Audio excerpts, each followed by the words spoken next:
This video is going to be about how I made saddle gibs for my G0602 lathe. So if you're interested, stick around. I'm squaring up some steel bars here in the mill. One's going to be about roughly 9 inches. The other one's going to be closer to 6. But these are going to replace the existing bars that bolt to the bottom of the saddle. And this is mainly because the ones on the lathe now don't actually hold the saddle very rigid to the ways. So this project here is gonna solve that problem.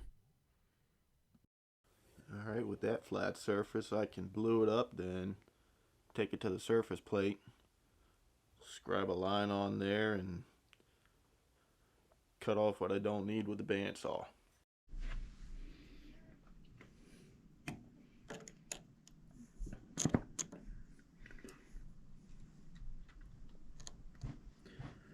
That should tell me where I need to scribe my line on there. Right around 0.95. So here's my first mistake. That 0.95 was my overall working space, and I didn't think to leave any clearance. So this would later catch up with me and make things a little difficult. I'm working with 1/2-inch plate mainly because it's all I had. I can buy 3/8 bar steel from the hardware store, but it's never straight, and by the time I have it squared up, I don't really have anything that's ideal. Like if I want 3/8, I want 3/8. If I buy the 3/8 from the hardware store and I have to square it up, I'm usually closer to 5/16, and that doesn't always work out.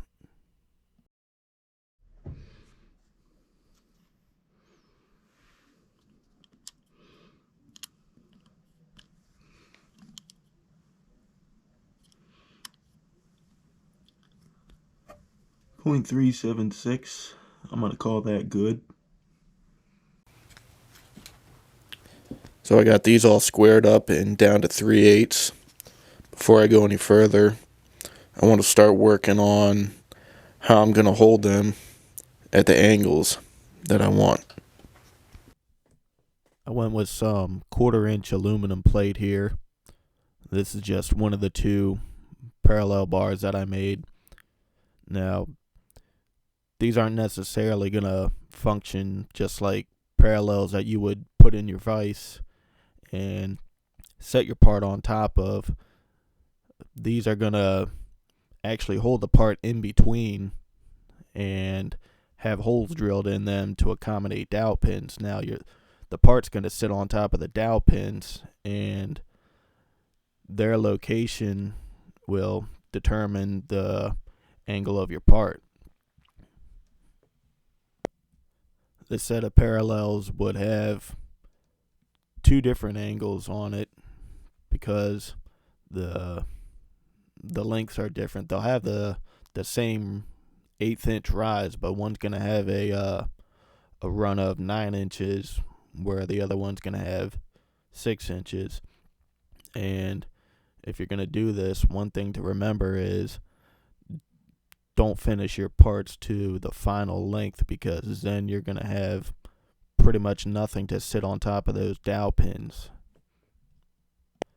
So if that explanation didn't make much sense, just hang tight, and I'll show the parts after they're squared up and try to explain it a little bit better.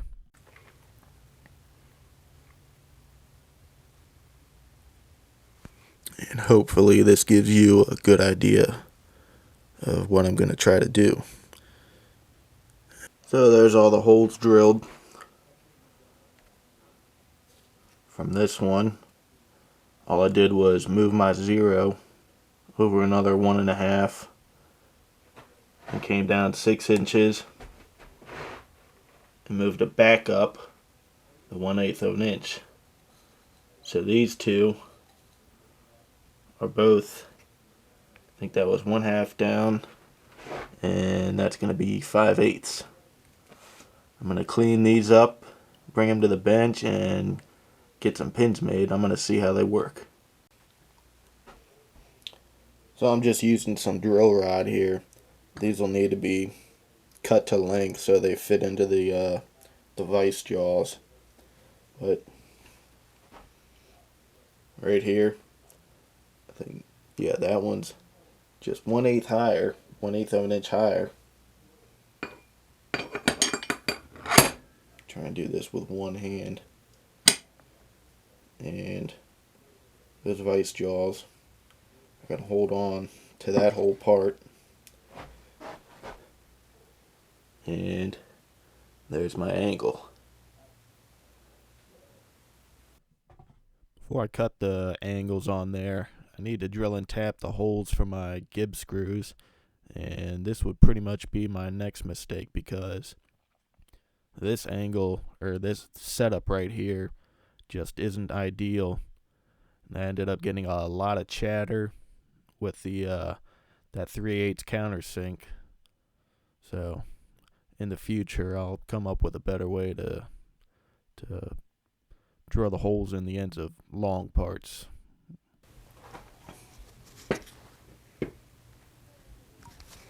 Alright, so I stopped filming when I was drilling this. It was getting too difficult. It was a really tall part, and it was just wobbling all over the place. So that wasn't the best setup. I think it'll do just fine for that other part, but for a long piece like this next time, gotta think of something else. So cutting the angle here, I'm using a 1/4 inch end mill. I'm biting into the aluminum a little bit. That's because I don't want to go the full 1/4 inch. I want a little bit of clearance, because that gib holder, I just call it the gib holder. I don't really know what else to call it, but I'm going to use that to cut the angle in my gib. So while the gib's going to be closer to 1/4 inch, I located my edge and brought it in just a little shy of a 1/4 inch. That way the gib doesn't, or the holder doesn't bottom out on the vice jaws and leave the gib loose. So once I'm done with that 1/4 inch end mill, come in here with a 1/8 inch and mill right about a 1/15 step. So that brass gib is going to be milled to fit into that step, and that's going to keep it in line and basically lock it in when everything's all put together. It's going to keep that gib locked into place. That way it can't potentially slip out over time. So that's both angles cut right here. Now it's time to make some brass gibs.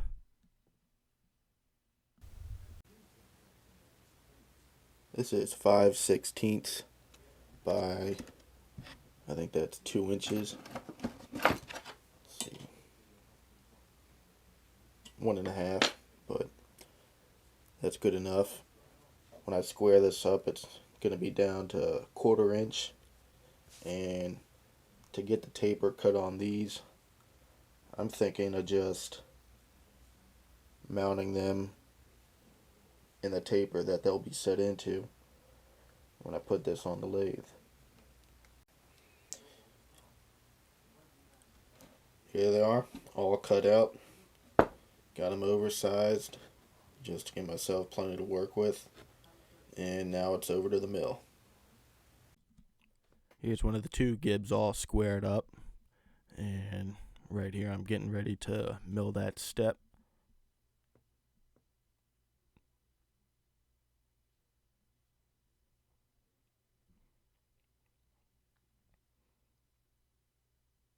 I think one pass does just fine, but I'm just using the holder there to check the fit and make sure before I take it out of the vices. Alright, there's the first step, cutting the longer gib.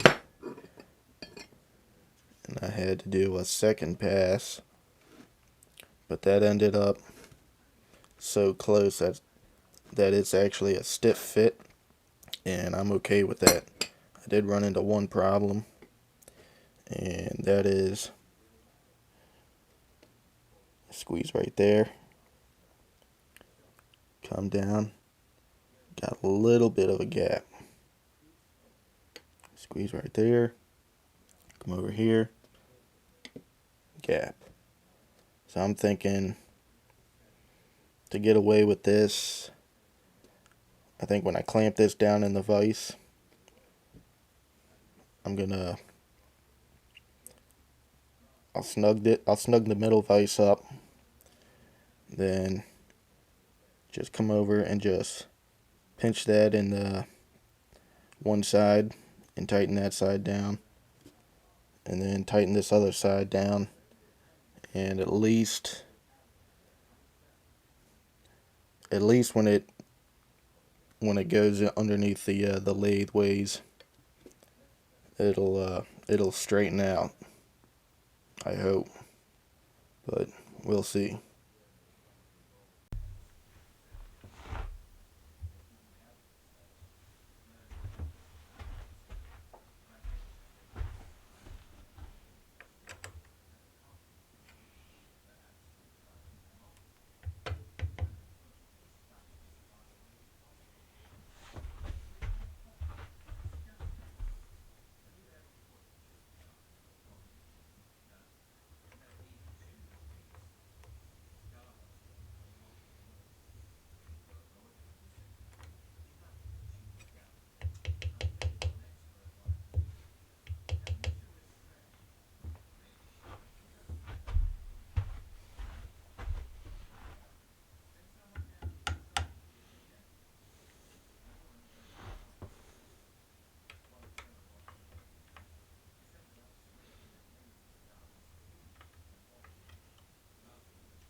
Well, it looks like I'm bottoming out on this part, so I'll have to fix that.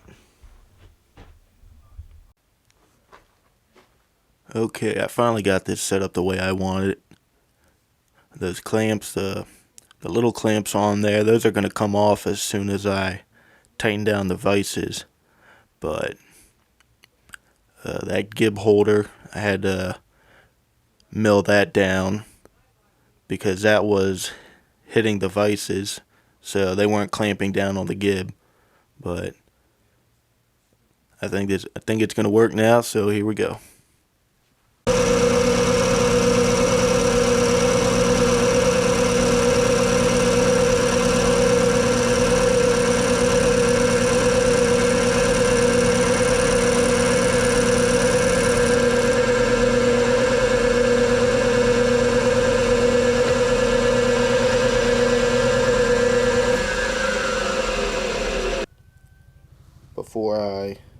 Before I cut this, I had a gap on one side when the other was touching. Now, since I removed all that material and let off some stress, it's touching on both ends. It looks like I got a little bit of a gap right around here. So I'm working on the mounting holes, and I'm just finding out my mounting holes are crossing into my Gibbs screw holes. Now this isn't a huge deal. I mean, I got enough thread there to work with, but I could have caught that earlier, but oh well. Well, it was a little too wide. The gib was a little wide. I'm test fitting it now, but after some filing, I think I got something. Saddle moves pretty free. It's not binding. So I think I'll go ahead and mark where I gotta cut it, and that'll be done for this side. I almost forgot to mention this little space right here is where the lock used to go for the carriage. I think I'm gonna just put a block in there and just forget about the lock because I really don't use it anyway. Measure that gap with adjustable parallel, and I just went ahead and made the block off camera. Didn't show any of that. Once all that was done, that was the front side gib finished. So went ahead and got started on the shorter gib for the back side of the lathe and ran into some trouble.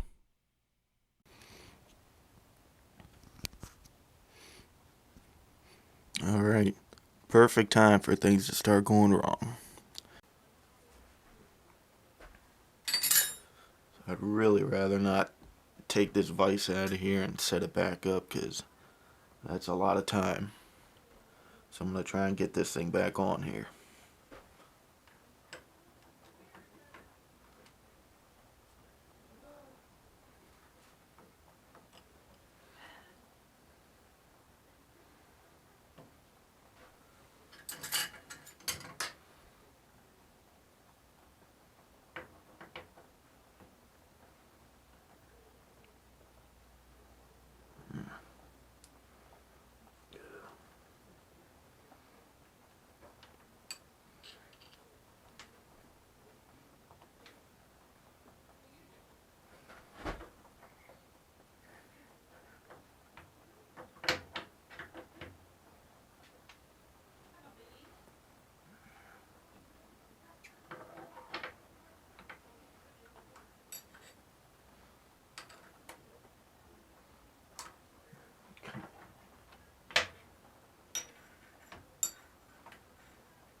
Looks like we got it.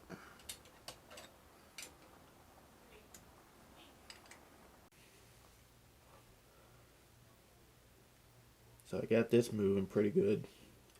One issue I had, try to focus on that. I had to file that down because the threads were starting to break through that side. I can get the screw in there, but I really should have made that a smaller hole.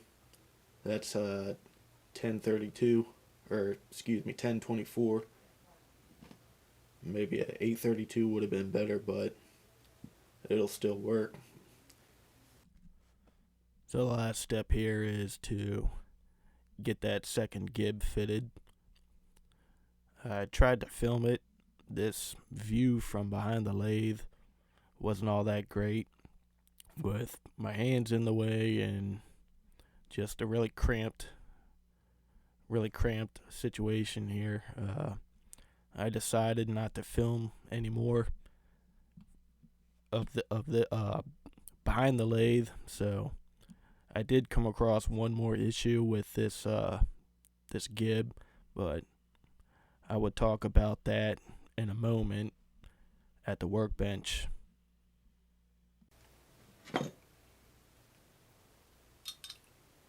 So here's a new problem I've run into. When I get this mounted on the lathe,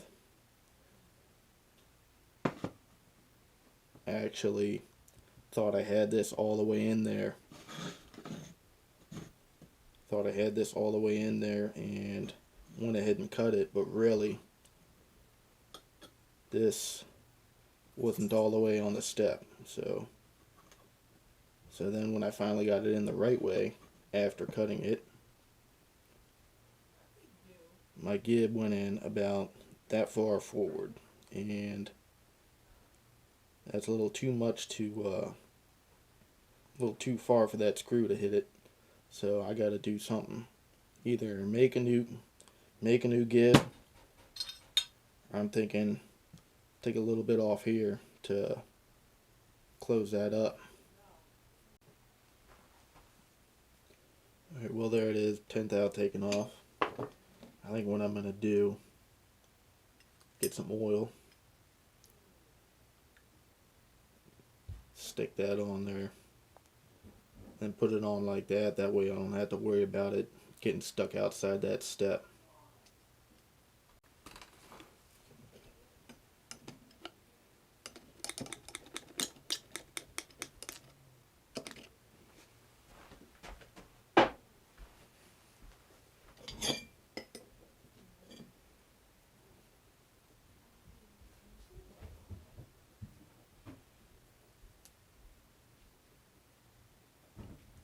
Yeah, I think that'll do it. So when I left off, I was going to take 10 thousandths off that plate, so I did that, and it wasn't quite enough, so took another 5 off, then put it back on to check it, and that turned out to be a little too much. So I went ahead and took some 2/1000 shims, put it in between the carriage and that little bar, and got it in there, and it seems okay. It's a little stiff, but I'll probably go back and mess with that a little later. So it's time to get this lathe put back together. Here it is, all put back together. One thing I want to try, see if the rigidity got any better. So got some pretty thick steel. I'm going to try a 60 thou depth of cut off the radius. So here's my 0. I already touched off on there actually. Give it some oil here.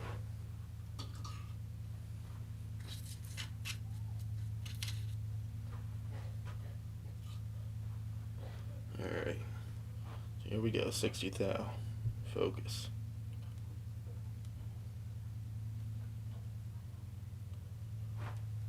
Probably set this to the slowest feed. What I want. C2. We're already there. Alright. Try this out.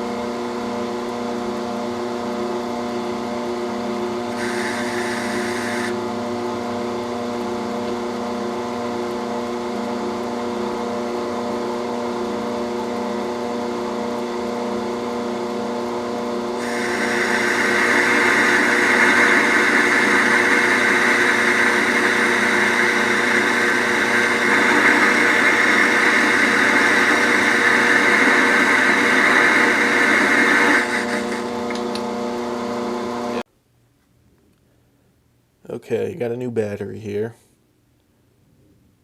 That tool started chattering just a little bit before the camera died, but that's okay. This is one more step that I'm taking to stiffen up this lathe, and I'm happy with it. One thing I didn't finish was this block here, but I don't even have the screw for it right now, so I'm gonna wait till later. I got a little bit more messing with this thing to do, and some things I'd do differently if I could start over. Really make sure you got good clearance, on both sides, and different size screws, because that caused a few problems. But other than that, I'm happy with it, and it's going to work good for me. So I'm going to end the video here. I hope you guys learned something, and thanks for watching.